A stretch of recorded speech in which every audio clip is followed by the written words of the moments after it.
when it comes. Okay, it has started. So start. It doesn't say to start the prayer, so it's not start the prayer.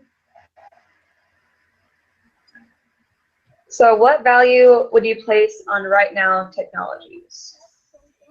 That was a hard number for me. Hang on one second.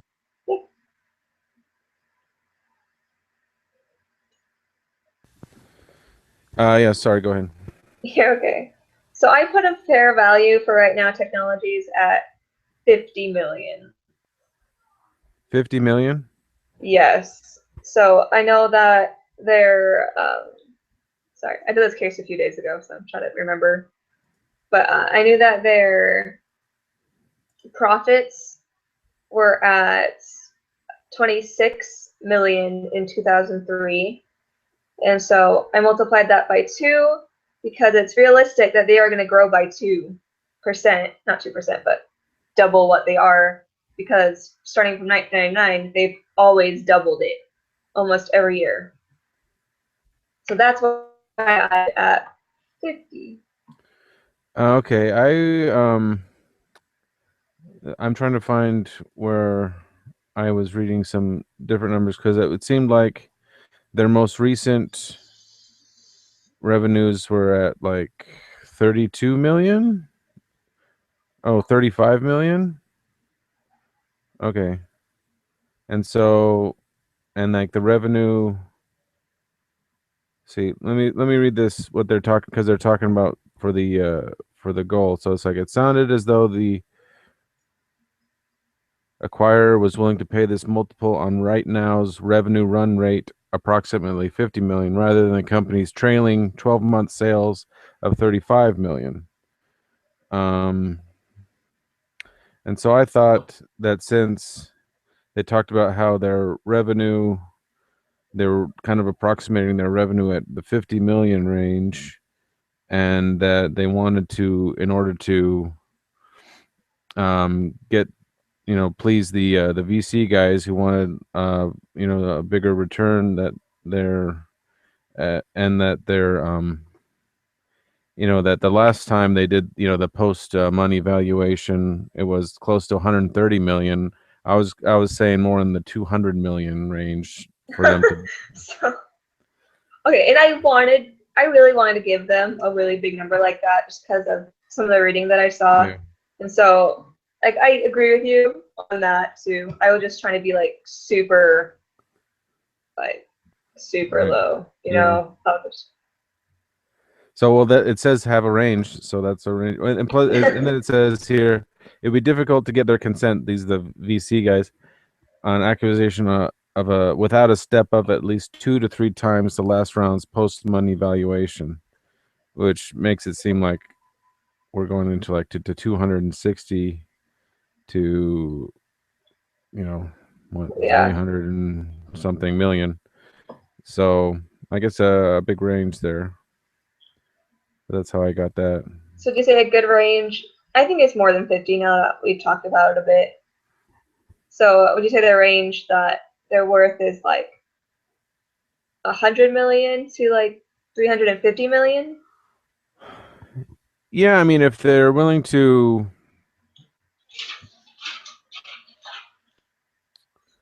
um, what was the top end you were saying? 350. 350. Yeah, I think that's a good range.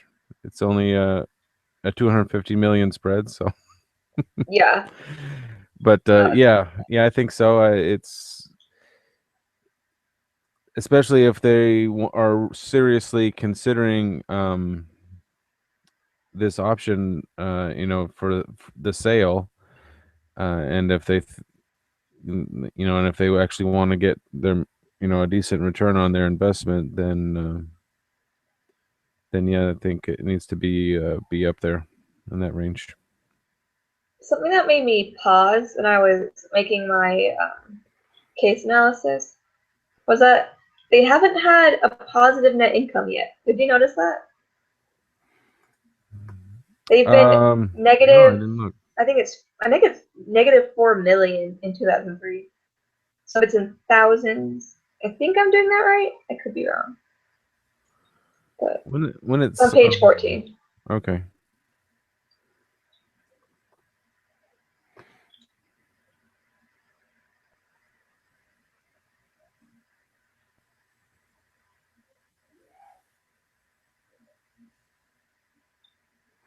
Yeah, that's the way it looks. Yeah, like it made me just took me back for a second. That made me think about how much they were worth too. If they're still negative after 5 years. I didn't look at these numbers, but it said earlier that they were a cash positive company. I know it makes no sense because like contradicted. Hmm. Cause I remember seeing that too and seeing that. So that's just kind of weird to me. Maybe we're missing something, but I think we'll still good with our range that we're at. We'll ignore the net income loss. Well, if they are, I think from the information they gave earlier, I think that's see cash. So they still got over 8 million in cash. Total assets of 30 million.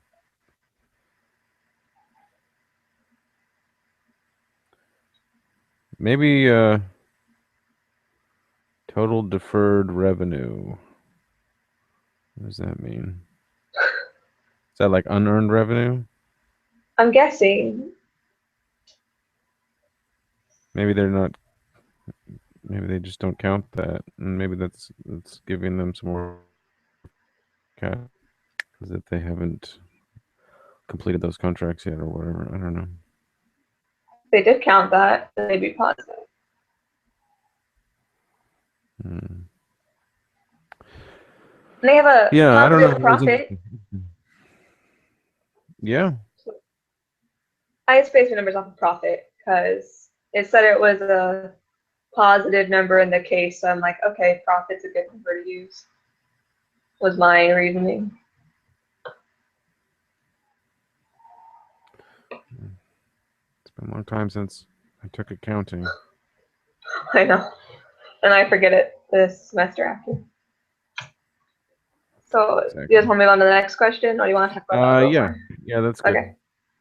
So if Greg's investors seek a 30 to 50% internal rate of return, what exit value will they expect? So what does that mean? Internal rate of I return don't again? know. I have no idea. I'm gonna Google it. Internal rate of return. The interest rate at which the net present value of all the cash flows from a project or investment equals 0.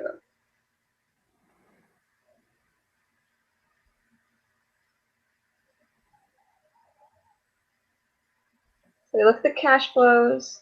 I remember doing this Equals 0. I don't remember doing it. in my in accounting class, but it just seems like is that just the amount that they? I guess it would be a net present value one, but so what did they invest? So they did seems like they did two rounds, right? Each was around 16 million. Yeah, I put it in my notes, but my notebook's not around me. But it was around 16 million each, a little less the second time. Yeah.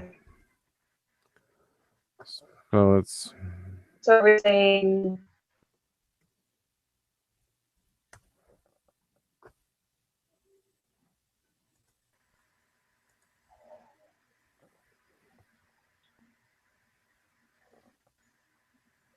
I wish there were definitions and like descriptions on how to do this stuff. yeah, a I'm lot of really just times. guessing. Yeah, it's a lot of these are like that. Yeah, we're seniors, but we don't know.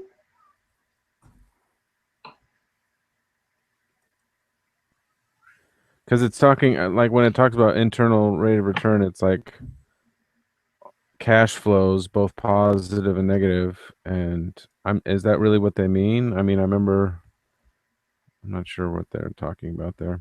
But I mean, if they want, so say they want 50% return on their investment, then they would need, and if they invested 32, then that would mean they need 48 million back, right? Yes, I was doing the math. So that answers that question. We're gonna go with 48. What exit value will they expect? Hmm. We're going with 48 million, I guess. If they're just Yeah. seeking that. Yeah. So Okay. So provide your analysis of each of the options Greg is considering. Based on your analysis, what should Greg do?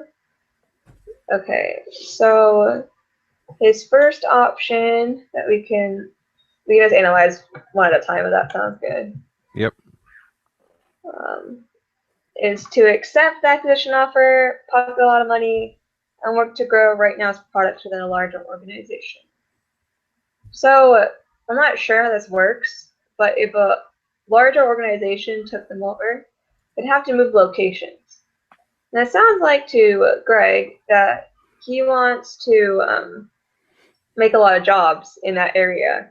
So if you did that, one of his goals wouldn't be met at all. Mm-hmm. And that doesn't seem like the kind of guy that would be okay with that, in my opinion. Yeah. Yeah. It seemed like if it was just Greg's, what Greg wanted, it seemed like this option one, accepting the offer, wouldn't be what wouldn't be what he wanted. He doesn't need the money. He has money. Yeah, He's fine. He and he thinks he could be, and all signs point that the company will be successful. It's just a question of how long it takes and when. But um although, I mean, if he's able to, so like that's one thing that I hadn't thought of about moving the company. If he's able to make it so they can keep the company there. The other thing that consider is everyone else who invested in this, and he can make a lot of those people rich. So while money may not be something for him, it may be pretty important to those people. And so they're kind of, their fates are in his hand a little bit. So it's like a question of how much should he yeah. look But I after feel like them and look after what they want. with this, I feel like maybe the investors wouldn't get as much as they would want to get. But it said in the money in the article actually they would that they would make an offer that the venture capitalists would like. Do you ever seeing that? Yeah, I It's mean, like they one said sentence. that they would be willing to, they're like, well, they wouldn't be happy unless they reached a certain level. And the company was like, yeah, we know. And we think we can meet or exceed that level that you're looking for. So that would make them happy. So, But I don't think it's the best. Do you think it's the best that he should go with, or I do you would choose that? say, I would say no, Okay. just because it's, they've got a good thing going. And I mean, the positives of that would be all the resources that come with the bigger company. They wouldn't have Yeah. to worry about funding or getting more rounds of investing or doing an IPO or any of that. But on the other hand, it kind of seems like that's what this guy, he kind of likes doing that stuff. He doesn't want to go be fishing. He wants to build a Yeah. company, and he do that bootstrapping thing. He likes that. So Be a again, little too soon. if it's just him, then I think he wants to. I think he wants to keep working on it and not have the big brother looking over his shoulder. Yeah. So, want to talk about the second option? Yes. So let's just go into the IPO in 2004, which I think the investors would be happy about it. But again, I don't think it's right for Greg because it's not really what he wants to be doing right now because he's really charismatic about his customers and getting the best for them. And it said in the article how the management level wouldn't be able to focus on customers as much because they'd be so worried about their investors. So that would be a goal that would be unmet that he would want. That was my opinion. What was yours? Um.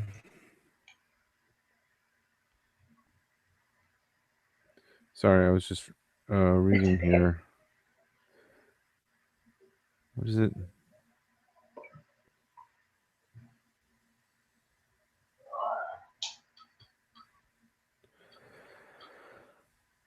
Yeah, it. I don't know about the IPO thing. It didn't seem like it didn't. It didn't work out. It wasn't the right time. The last time they tried to do it, Yeah, and it brings good things is that it brings a lot of exposure, and their competitors are out there doing it, and so a lot of the market is seeing that and being exposed to their competitors while they are still, being a private company and not getting talked about, and so it might hurt their chances uh, of capturing, a bigger size of the market as they would like by not yeah, doing that. In addition to getting all the funding and return on investments and all that. As far as I don't know, what were you saying about what were your negatives on this one? So he really one of his goals was like customer service and Hmm. like focusing on making them happy. And it said in the article how like the management team, I think that's what it was called.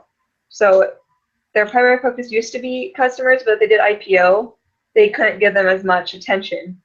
And so one of the goals would probably be lost in IPO because they'd be focused more on making investors happy than making customers happy. Yeah. That is something I Okay. read. Okay. Okay. Anything else before we move on to the next one? No, I mean that's a good point. It's when you're doing the IPO, if it changes the business, you can't do it the way you want. It's very much, you're looking after that's the nature of the business. You have to look after the shareholders and do what's best for them, and sometimes the temptation is to do what's best for them in the short run and not necessarily in the long run, which can compromise. It means that they're looking after them instead of the customers, and Yeah. so yeah.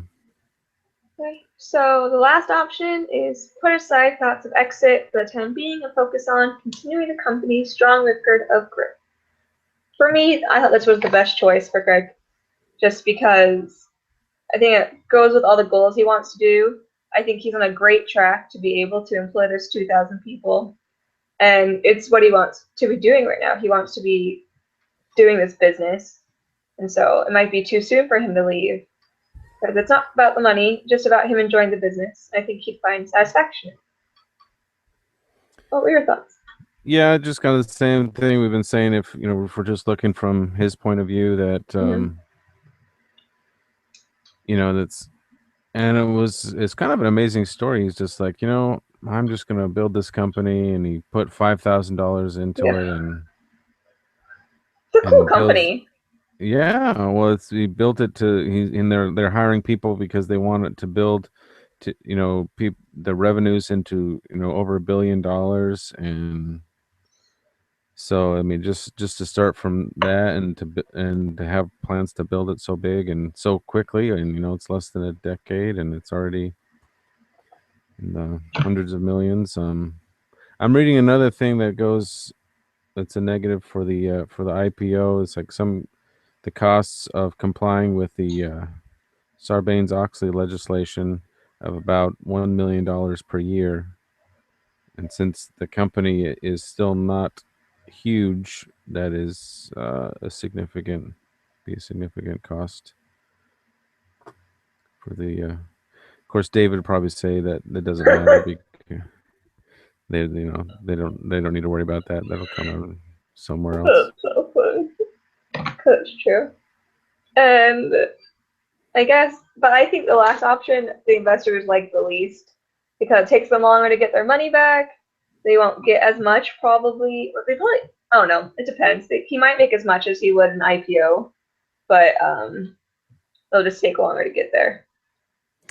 Well, I guess they need to think about what is their exit strategy going to be, and how long do they want to keep their money in this.